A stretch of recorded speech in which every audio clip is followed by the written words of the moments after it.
Hola, ¿qué tal? El día de hoy nuestro grupo Las Gaviotas deberá presentar el proyecto final del curso de estructura de datos avanzados, el ARTRI. Bueno, estos somos los integrantes, ¿no? Mario Ríos, Luis Raspe y José Luis. Introducción. Bueno, todos conocemos el viejo y confiable BMastery, ¿no? Una estructura utilizada en muchos lados y para muchos la estructura perfecta, ¿no? Sin embargo, o sea, bueno, sabemos que es buena porque es logarítmica, tiene operaciones logarítmicas, es autobalanceada, ¿no? Y además justamente coincide con la coherencia de jerarquía de memoria, por lo que puedes organizar bien el tiempo de acceso que tienes a cada nodo, ¿no? Sin embargo, sabemos que sufre problemas al momento de guardar datos más avanzados, ¿no? Como datos multidimensionales, ¿no? O sea, si aumentas las dimensiones, el B plus tree necesitarías crear un biplastri por cada, no, en cada nodo para poder manejar las dimensiones y eso es muy costoso, ¿no? En tiempo de ejecución y en espacio. Por lo que decidieron hacer más estructuras, ¿no? Así fue como nació el Artree, ¿no? Necesitábamos hacer esto para, por ejemplo, base de datos, guardar datos geográficos, ¿no? Y también para computación gráfica, guardar representaciones de espacios de más dimensiones, ¿no? 2D o 3D, ¿no? Como les decía, bajo esta idea fue que nació el Artree, ¿no? En el año 1984, que trabaja con Minimum Bounding Box, que son las cajitas que rodean a los polígonos o puntos que van insertando. Y 10 años después se haría el Hilbert R-Tree, que también va a ser presentado en este trabajo, que básicamente transforma a través de la curva de Hilbert, un fractal, una coordenada n-dimensional a una dimensión, para trabajarlo algo más parecido a lo que sería un biplastri. ¿Ok? Esta es la curva de Hilbert, que permite, en este caso, está transformando un espacio dos-dimensional a uno dimensional. Bueno, ahora pasemos a hablar de la metodología que seguimos para implementar estas estructuras. Primero, se definen los datos y su representación más básica, ¿no? Estamos hablando de específicamente un espacio de dos dimensiones, por lo tanto, utilizamos un struct que represente eso, un X y un Y. Un minimum bounding box, en esencia, contiene dos vectores, es decir, uno que represente el punto inferior izquierdo y otro que represente el punto superior derecho, ¿no? Que formarían el rectángulo. Y un valor, un signet int, que representa el valor bueno, en este caso el Hilbert, pero en el caso del R-tree normal no se utilizaría ese valor, estaría ahí de más. Y luego tendrías también un puntero al hijo, ¿no? Porque el bounding box, bueno, rodea algo, ¿no? Entonces ese algo sería, bueno, el hijo y podría ser otro bounding box, o perdón, un nodo, o podría ser de frente un polígono, ¿no? Y justamente eso son las otras dos estructuras, el nodo y el polígono. Y en esencia son, bueno, un vector de puntos y el nodo es un vector de bounding boxes. Siguiente, por favor. Lo segundo que hicimos fue definir la relación entre ambas estructuras de datos. El R-tree es la clase base, es una clase que tiene varios métodos que el Hilbert R-tree comparte. Hay algunas cosas que sí, pues son diferentes entre el Hilbert R-tree y el R-tree normal, pero en gran medida se puede reciclar lo que se implementa en el R-tree. Por eso el Hilbert R-tree hereda, extiende el R-tree. Y bueno, se puede ver que esta relación en el header de las funciones, el R-tree plantea la interfaz, ¿no? Que es el insert, el print, el erase para cada polígono, para cada bounding box, para cada vecino cercano, para testear el overlapping y para eliminar uno al azar. Y esas funciones básicamente permanecen igual para el Hilbert tree, solo que internamente el llamado a las funciones que tiene privadas o protegidas, esas sí van a variar, ¿no? Entonces se puede ver en el Hilbert tree que hay otras funciones, ¿no? Hay la función para prestar, la función para preguntar por el hermano izquierdo, y eso, bueno, eso está en el Hilbert tree, no en el tree normal. Siguiente. Lo tercero que hicimos fue definir el esqueleto de los algoritmos, ¿no? Porque como estamos diciendo, hay cosas que comparten, pero hay que tener primero esta noción de qué es lo que tienen en común, cuál es el esqueleto. Sí. Eh, y bueno, como se puede ver para el insert, por ejemplo, este es el esqueleto que tiene. Primero hay una parte en la que bajas por el árbol. Luego, la siguiente parte, tratas de insertar el nodo, o tratas de insertar el bounding box en un nodo que tenga espacio, es decir, que no esté al máximo, ¿no? Si se puede, lo insertas y ahí acaba. Si no, tienes que, bueno, ver si puedes prestar. En el caso del Artree no prestas, ¿no? Pero en el caso de Hilbert sí. Y bueno, si no puedes prestar, entonces haces split, ¿no? Y se repite este proceso hasta que eventualmente puedes llegar hasta el root y en ese caso especial se crea un nuevo root y aumenta el nivel del árbol, la altura, perdón. Luego el KNN es básicamente el mismo algoritmo. Mientras que hayan nodos en la cola de prioridad, se visitan sus hijos si supera al peor vecino más cercano, es decir, al vecino más cercano, más lejano, si se podría decir, ¿no? Entonces, si lo supera, o sea, si es más cercano que ese, entonces se añade a la cola de prioridad y se evalúa, ¿no? Si no, se ignora. Y eso se repite para ambos árboles. El cuarto punto es los algoritmos específicos, ¿no? Entonces, el siguiente. Básicamente acá no vamos a entrar a detalle con cada uno, pero en esencia el Hilbert Tree lo que lo diferencia principalmente del Artree normal es que necesita buscar al hermano izquierdo, necesita construir la matriz de Hilbert en donde uno va a poder transformar en tiempo constante una coordenada de 2 dimensiones a una coordenada de una dimensión que sería el valor de Hilbert. Eh, y por último también, bueno, la parte de cómo se presta y cómo este prestado puede tener cierta recursión. Entonces, esa función también es única del Hilbert Tree. Nada más. Siguiente. Y por último, bueno, entre los últimos pasos se crea una interfaz para poder darle al desarrollador de la interfaz la facilidad para poder iterar sobre los polígonos, sobre los bounding boxes y sobre los vecinos más cercanos, ¿no? Y con eso se puede dibujar de manera sencilla en una librería gráfica como SFML, lo que se ve en pantalla. Siguiente. El sexto paso es, se mide los tiempos como se propuso en las indicaciones, hasta donde se pudo.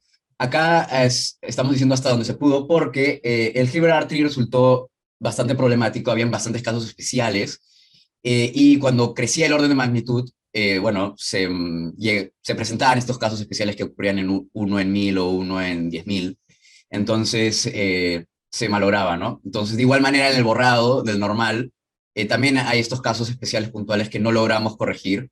Entonces, bueno, intentamos hacer las mediciones hasta cierto punto, hasta donde funcionaba, para ver más o menos cómo corría. Siguiente. Por último, la variación que hicimos en las mediciones fue el cálculo del overlapping. Decidimos hacer un approach diferente acá. Utilizamos Monte Carlo eh, y básicamente lo que hicimos fue, bueno, tenemos un montón de puntos que generamos en un espacio de manera uniforme, ¿no? Eh, y vemos cuántos caminos distintos toma en el árbol cada punto, ¿no? Es decir, tratamos de ver todos los caminos que recorre el punto si fuera a ser insertado en el árbol, ¿no? Hasta abajo. Entonces, si hay más caminos, bueno, quiere decir que hay más overlapping, ¿no? Entonces, ese fue el criterio que usamos y así calculamos más o menos cuánto overlapping hay. Y acá se puede ver el algoritmo, ¿no? Es básicamente una recursión que baja hasta una hoja y suma el contador más uno, ¿no? Y luego desde afuera hacemos una división para normalizar los datos y eso sería todo. Ujú. Ahora vamos con una pequeña demo de lo que hicimos en la librería de SFML. Aquí tenemos el proyecto cargado, entonces lo voy a ejecutar, ¿no? Y aquí podemos ver lo que sería la interfaz, ¿no? Tenemos ciertos controles, ¿no? Que están escritos aquí abajo. Podemos usar el left click para dibujar los puntos que queramos, ¿no? Y con Enter los unimos y que sería el equivalente a insertarlo, ¿no? Al Hilbert, a los dos árboles que tenemos, ¿no? Porque además tenemos la funcionalidad que con H puedes intercambiar entre Artree y Hilbert Artree, ¿no? Ahorita mismo no va a haber mucho cambio porque solo hay un nivel, ¿no? Pero insertando, por ejemplo, se van a empezar a ver cambios, ¿no?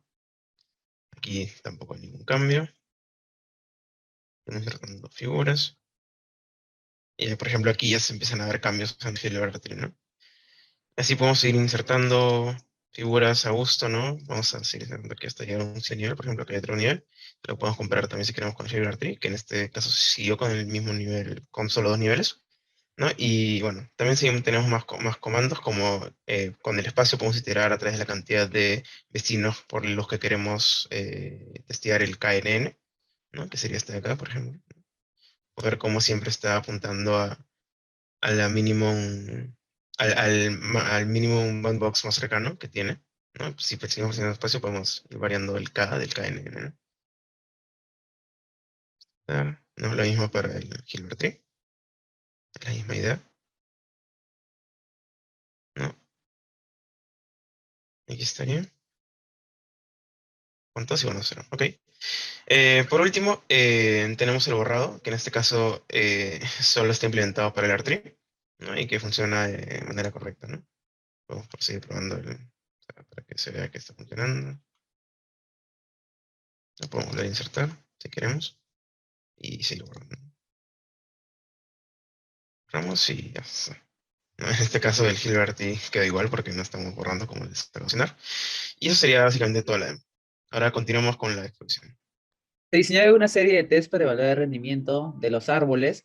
Cabe recalcar que el ambiente que se ejecutó trató de ser lo más neutral posible, ya que se limpió la memoria, se ejecutaba en procesos diferentes y además se corrieron desde un ambiente externo, ¿no? En Python para sacar las gráficas y analizar los datos y todo ello.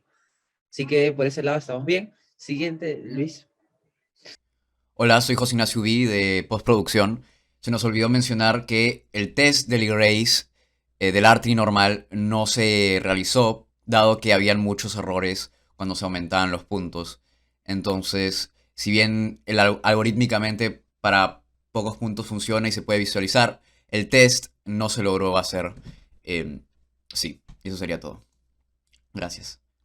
Bueno, primeramente vamos a ver en insert, como mencionó mi compañero José Ubi, existen algunos problemas con el GBRT actualmente, así que hemos logrado testear hasta 30, o sea, serían 300 inserciones sin que haya problemas. Y bueno, vemos un rendimiento ligeramente igual o incluso un poco inferior con respecto, comparando el GBRT con el R3.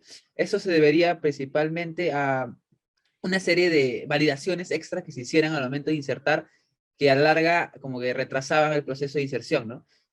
Como mencionó también, eso debería atacarse de una forma más limpia y eficiente, ¿no? Sin recurrir tanto a más elementos, más memoria o más procesos. Siguiente, por favor. En lo que sí notamos mejoría es en la búsqueda de los vecinos más cercanos. En el 1NN, por ejemplo, sí se nota una mejoría entre el Hilbert R3 y el R3. Esto debido a la eficiencia en los splits que se realiza, ya que la curva de Hilbert facilita esta división más equitativa entre los niveles del árbol, ¿no? Además que el Hilbert tree, como tiene la capacidad de prestar elementos, esto hace que trate de mantenerse lo más posible en el menor grado, en el menor altura posible, lo que facilita la búsqueda. Así que por ese lado estamos bien. Y lo mismo se repite en el 5NN, como vemos, la mejora en el rendimiento continúa. Si bien es cierto, los cuartiles están un poco más amplios, el rango de cuartiles está un poco más amplio, la media sigue estando bien, ¿no? La mediana. Entonces, seguimos con el 20. Y ahí también, bueno, vemos que se mantiene la mejora. Ahí notamos un dato típico, pero sigue estando en el rango que se considera mejor que el R3, ¿no? Así que mantenemos esa mejoría. En cuanto al overlapping, no existe realmente una diferencia, así que esto probablemente se deba a que el método de Monte Carlo no sea el más eficiente para medirlo y no identifica en esos puntos donde existe la diferencia. Sin embargo, sí creemos que sí existe, ya que como hemos visto en la búsqueda de los KNN, sí lo hace más rápido, ¿no? Así que sería cuestión en realidad de optimizar este proceso de overlapping para que cuente casos más, para que sea más exacto y no dependa tanto de los puntos que se insertan. Bueno, ahora mi compañero José va a explicar las conclusiones. Ok, entonces, se puede lograr, como hemos visto, un aproximado al B plus tree en n dimensiones, ¿no? No es exactamente igual, no tiene todas las bondades del B plus tree, tiene dificultades, hay 1000 casos que se tienen que revisar, pero se puede lograr un aproximado. La segunda conclusión importante va de la mano de lo anterior dicho. Una implementación completa y lista para producción implicaría muchas más optimizaciones en el manejo de memoria, ¿no? Estamos utilizando memoria dinámica de más. Todo tendría que estar más compacto en memoria para reducir los cache misses o reducir los page misses, ¿no? Que es el punto de estas estructuras. Eh, Luego, el multitrain también es importante tal vez para búsquedas, ¿no? Y calcular las operaciones que implican calcular la distancia con varias cajas o varios elementos. Se podrían hacer muchas de esas cosas en paralelo o aprovechando el hardware con operaciones de vector. Y bueno, también se tiene que atender muchos más casos, ¿no? Que como hemos visto, sí importan, ¿no? Y no hemos logrado atenderlos todos en esta implementación. Siguiente. Por último, las estructuras multidimensionales tienen una complejidad de implementación notable, como he mencionado. Y bueno, los árboles ARTREE y Hilbert ARTREE cumplen con optimizar el manejo, como hemos mencionado, ¿no? Entonces, esto serían las conclusiones finales de nuestro trabajo. Muchas gracias.